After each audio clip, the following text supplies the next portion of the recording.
All right guys, I got a killer garage upgrade for your next remodel or build. We're back at the Reisinger build in partnership with our friends at Builders FirstSource. And instead of drywalling the garage, we've got a much better solution. The Reisinger build in partnership with Builders FirstSource, we're gonna give you 2 garage upgrade options. Let's get going.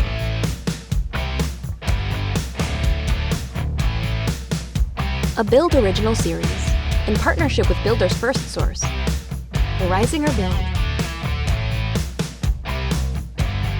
You know, if you've ever seen a 1970s or 80s or maybe 90s built house, after a decade or two, the drywall in the garage starts looking nasty. Between all the door dings and all the bumps in the garage, it looks terrible in short order. But the thing that really happens over time is that in an unconditioned garage, a lot of times your tape joints will start falling down. And that was the issue I had at my old house that was built originally in the 70s. So on the build show today, we're gonna show you 2 options for garages that I think are a really nice upgrade. Now we're back at the Reisinger build project. Go check out other videos. We've been building this in partnership with Builders FirstSource.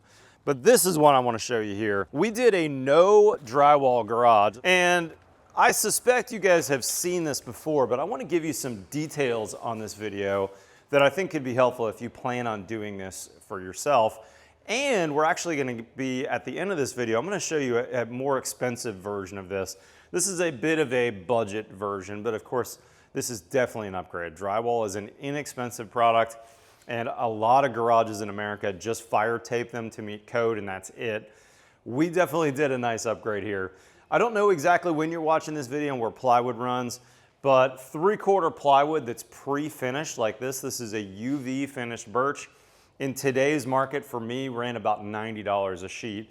And you can do a quick head count. There's a fair amount of 3/4 sheets in here, but this is true 3/4 plywood. You probably could do this with a less expensive panel material, let's say 1/2-inch material, or maybe even kind of go old school and skin this with 1/4-inch Luan, and that would be a much less expensive idea. But the point here was, with this 3/4 plywood in the whole garage, I can put an anchor anywhere I want in this whole garage. And the layout on this, typical 2-car garage, but it's really quite a bit deeper. And we envisioned originally that this would be kind of a work wall on the back there where that span panel is. So now shelving, whatever we want to mount, there's no restrictions whatsoever. Now Nathan and my team installed this. It took 2 guys 3 days to do this install. So just use that as a general guideline for budget purposes. And we also plywooded the ceiling. You could, of course, do a version of this where you leave the drywall off on the walls and do a typical drywalled ceiling. But we thought, you know, this would be a really nice way to keep everything uniform, and it wasn't that much more expensive. We used Baker's scaffolding to install that ceiling 3/4 plywood. Now, a couple details I want to point out. When you're screwing this on, I really like to countersink the screws. That way they're nice and flush as I run my hand across here. These are countersunk. We ended up with a stainless Torx bit is what we ended up doing. But if you're gonna go stainless, make sure you don't go too small of a head. I've made that mistake in the past.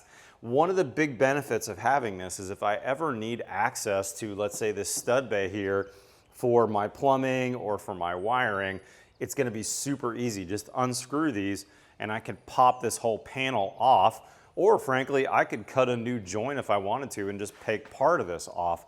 That's a big benefit in my mind over doing drywall that you have to cut out and then you make a big mess and it's kind of a pain later.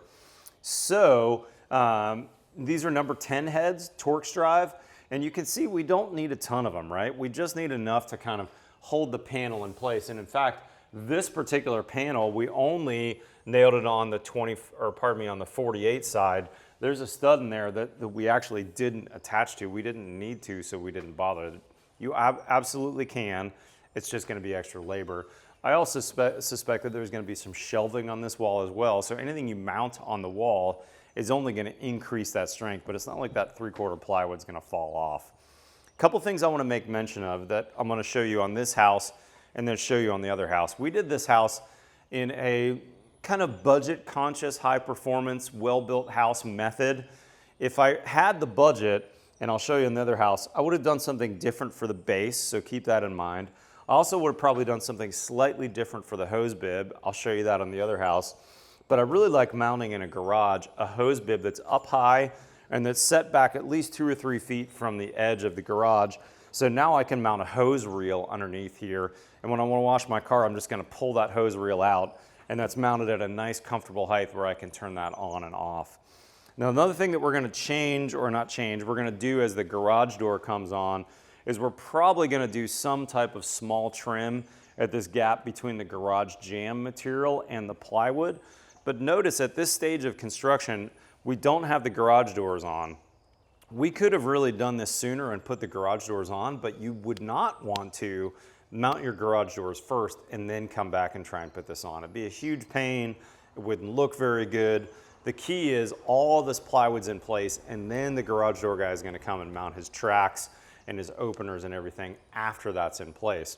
Now, jamb material, I'm a big fan of either using a thicker, like a 5/4 Hardy, that's what we've got here, or going to a cedar 2x material for your jamb. Don't cheap out and do a 1x. It doesn't look good. You want that thick material. No matter what you use though, don't forget, you want to use your best practices. Leave at least a finger's gap between that Hardy. Even though it's fiber cement, they still call in the guidelines not to touch concrete. So we want that finger gap between that Hardy and the base. And another thing that I would recommend in the garage, and we're going to show you in the other one, we're not going to do it here. Think about an epoxy coat on your floor. It's really nice to epoxy coat your floors. It gets rid of these, this is just a shrinkage crack. This is non-structural cracking that you're going to see on any type of concrete. So if we did an epoxy coat, we'd be able to kind of take care of those shrinkage cracks and make those disappear. Plus, it's going to make this garage a little bit easier to clean out with just a sponge and a wipe. A couple other things though, is we talked about the hose bib. This giant wire sticking out is going to be a future car charger. Haven't installed it yet because we haven't gotten the mechanicals, but I have 2 span car chargers spec'd for this house. So we can have 2 electric cars, one on either side. So you got one giant wire here, you got another giant wire sticking out of the wall here. The electrician will wire those on final, and those come back to a span panel in the back. And I'm a big, this is not about the garage, but I'm a big fan of span. I think they've got a really fabulous system. They've come down in cost a little bit as well, and they have bigger panel sizes than they had in the past. But the benefit of that span panel, those car chargers, is they're going to work in conjunction to say, hey, if we've got time-based metering at the house, meaning it's cheaper after 10 or 11 p.m. to charge, this span panel is smart enough to go, hey, my car's plugged in, but don't charge it until that time hits so that it's a less cost. It also would know, hey, we're actually running off my Champion generator because the power's out today. So when we're running off the generator, I've only got 22 kW on my propane here. I'm limited in the amount. That span panel is going to be smart enough to know, hey, we need to run the oven and not the car charger, or everything else is off, let's go ahead and charge the car. So that's kind of fun. A couple interesting fun facts. We ended up doing a couple skylights in here. I like them, but to be honest, I don't think they were worth the hassle. I'm not sure I would do them again. They did give me a spot to hide my return air for my attic space. I don't know though, we'll see. That one's gonna be interesting over time. I figured if someone actually was using this as a workshop, I've got one Pella window on the side, I got a couple small windows on my garage doors coming, but I figured these would give some nice light to a workshop space. I'm curious about that one. I don't love the extra roof penetrations, but natural light in a garage would be awfully nice, wouldn't it? And then the other thing we did on this garage that I do absolutely love is this. It's a little hard to tell what's going on here, but this is a Carrier one-way ceiling recessed mini split. That tape is up there just for a blower door test, I believe, that the guy put up. But when that comes down, we'll put a grill on that, and that's a heat pump that's going to provide both heating and cooling for this garage space. And I really like tempering the garage. You don't need to cool this or heat this to the same temperature as your house, but you ideally, in the summertime in Texas where it's 105 out, you want to keep your garage at, let's say, 80 degrees to keep that temperature down. That way this can be your Costco pantry, right? I could have all my extra food out here and not have to worry about that being in the house. The other benefit of that same heat pump is the opposite is true in the winter. It could be 10 degrees out, but I could keep my garage at a nice temperate 60 degrees, let's say, in the winter time. And boy, that's really nice to have your cars parked in that temperate area. So big fan of that.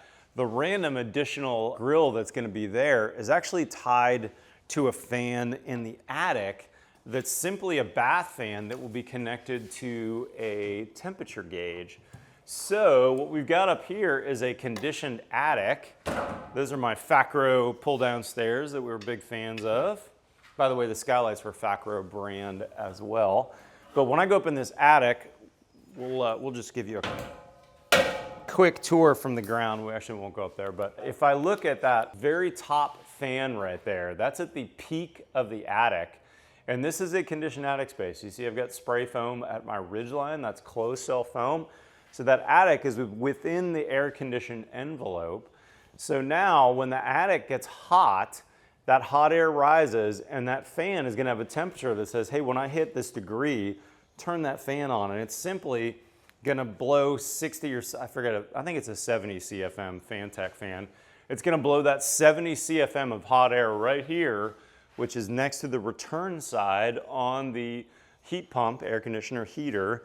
And then I have two transfer grills. If you look up into my skylights right here, you're gonna see these are transfer grills. All they're gonna have is a grill face on there that's just open to the attic. There's one in each skylight bay. So as that fan is moving that hotter air, let's say in the summertime, down into the garage, all it's doing is just mixing. It's just giving us some mix between the attic and the garage space.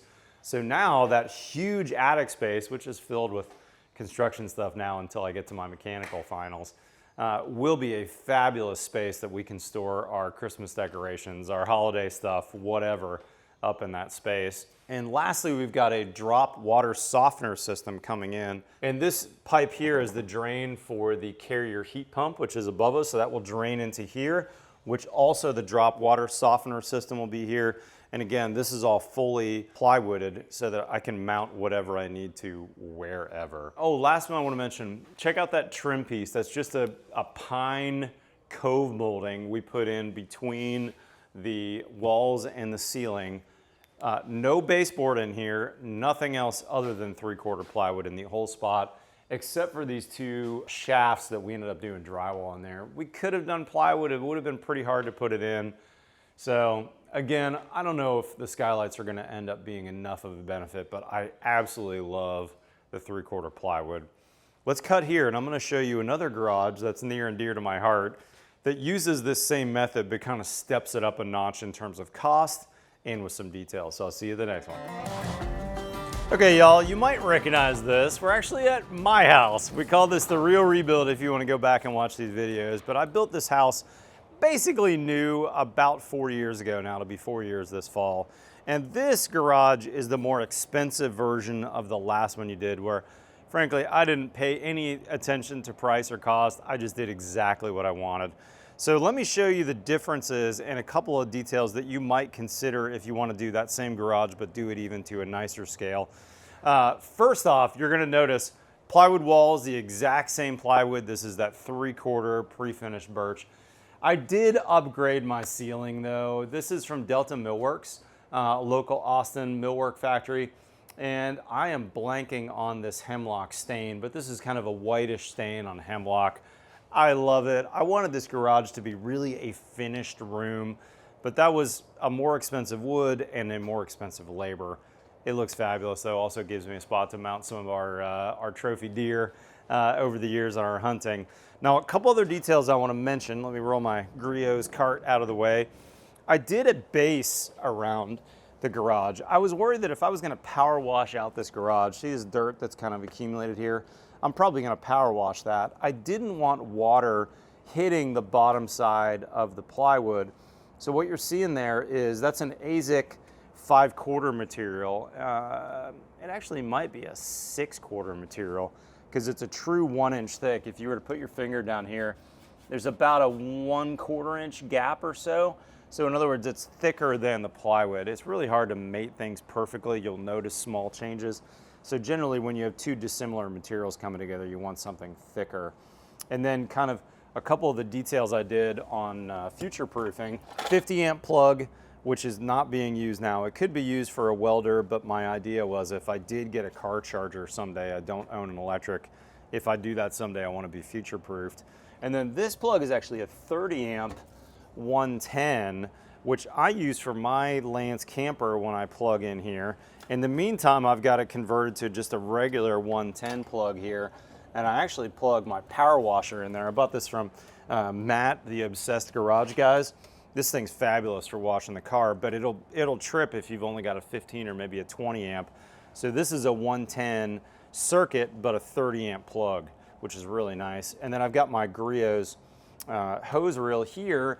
And then the next thing I did, you'll notice, is I put a 5/4 piece of PVC where my hose bib was. Now the one thing I made a mistake on though is I mounted this a little too low. I actually wish this was up higher. It'd be easier to not have to bend down. In the end, is that big a deal? No. But this really shows the power of that 3/4 plywood everywhere. You know, when we installed this system, I bought this through Northern Tool. It was easy because I could put a screw anywhere in the wall. I never had to think twice about studs. Now you do want to use a shorter screw though, right? Just so you don't hit something by accident. So pretty much everything in this garage where I've screwed in, not specifically towards trying to hit a stud, I've used a 1-inch screw. And funny enough, I looked in my cabinet before I shot the video. I had my screws left over from my install. These are the screws that I used here. A number 8 head compared to the number 10 head like we had on the other job. And a 2-inch is really all you need. I'm a big fan of Spax. And I obviously over-ordered because I have 2 full boxes left over on the job. But on this house, we really were specific about running a laser line, getting everything perfectly level and lined up. I wasn't quite as concerned on the other project as that because I was really trying to be cautious about labor time involved. Now I just have a standard mini split head here. I really like that recessed unit on the other garage. The other thing that's a little bit hard about this one is mounted relatively high, so it's harder to get to the filter. That's something to keep in mind. You know, you want to have good access to that. I also put dedicated circuits in for both my freezer and my refrige. And then I love Alpha shelving. I've got this here and I've got that there. The nice thing about Alpha is you don't necessarily have to have a stud in a specific spot because it's only screwed in at the top. But that solid backing, not having to worry about dinging plywood. You can see I got hooks and stuff everywhere. These are these really nice Sugatsuni hooks that are coated in a rubber material, which work really well. Again, mount them anywhere. And I actually had my guys custom make this corner rack to take advantage of this corner to mount chairs and my Yeti beverage cooler, all that sort of thing. This is just standard Gladiator garage stuff that I think I bought through Lowe's.